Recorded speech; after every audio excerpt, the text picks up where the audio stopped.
that heroin is illegal. Not available with a prescription, illegal. If these nutrients have any impact on the human body, they are illegal. That's just the vitamin and mineral guideline. Let's talk about milk.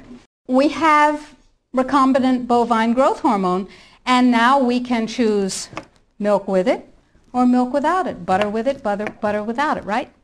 Not under Codex, because under Codex, every dairy cow on the planet must be treated with Monsanto's recombinant bovine growth hormone.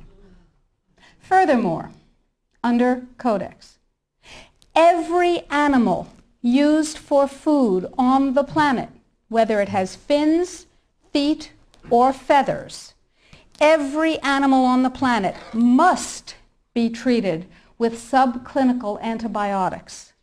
Must be treated with subclinical antibiotics and must be treated with exogenous growth hormones. Codex requires, mandates that all food be irradiated unless it's eaten locally and raw. All food, including organic food, of course. So is it organic afterwards? Well, of course, the organic standards are incredibly low. The organic standards allow a farmer to use veterinary drugs, including growth hormones, antibiotics, etc., on animals, and then at his whim reclassify them as organic. But farmers are our friends, and they would never do that, right? Right. Codex sets limits for the dangerous industrial chemicals that you can have in your food. And the limits are incredibly high. Go to Codex Alimentarius, do a Google search, and look, there are drop-down menus at the top of the official Codex page. Look at the toxins and the veterinary chemicals and the levels that are set. They are terrifying to me. Terrifying. The names of the chemicals that are permitted and the amounts of the chemicals that are permitted are terrifying to me. Why am I terrified? Well, perhaps I'm just a cowardly person. It's possible. Think about this. In 2001, 176 countries, including the United States, got together and they said there are 12 really bad organic chemicals. They're called POPs, persistent organic pollutants. There are a lot of them, but there are 12 that are so bad that nobody could disagree that those 12 POPs had to be banned worldwide. 9 of the 12 worst organic chemicals known are pesticides, not surprisingly, because they kill things. And, of course, we have many processes and enzyme systems that are very much like insects and other pests, so they're not too good for us. But Codex has different ideas. Codex has brought back seven of the 9 forbidden POPs that 176 countries banned worldwide. Dieldrin, aldrin, hexachlorobenzene. And the food that is imported from other countries that contains these substances cannot be stopped at our borders, because otherwise it would be, God forbid, a trade violation. That's how Codex works. Codex, according to the World Trade Organization and the Food and Agriculture Organization joint projections. Now, I didn't make this up. Please, if you unfastened your intellectual seatbelts, put them back on again.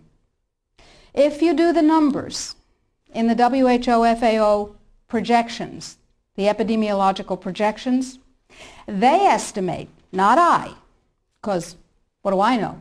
They estimate, they're the experts, that just the vitamin and mineral guideline alone, when it goes into global implementation on December 31st, 2009, will result in a minimum of 3 billion, that's B, bad, big, billion deaths. 1 billion through simple starvation. Those folks who die are not particularly economically successful from the point of view of the corporations.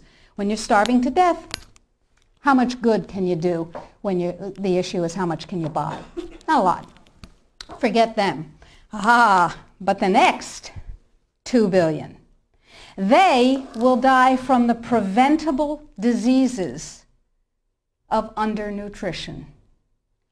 Cancer, the single most profitable condition ever known to humankind.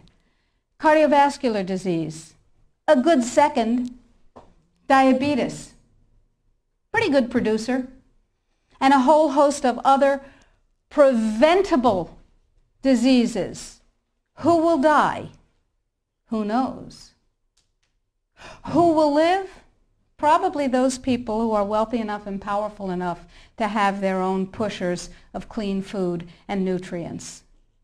That's who will live. You and I? Probably not.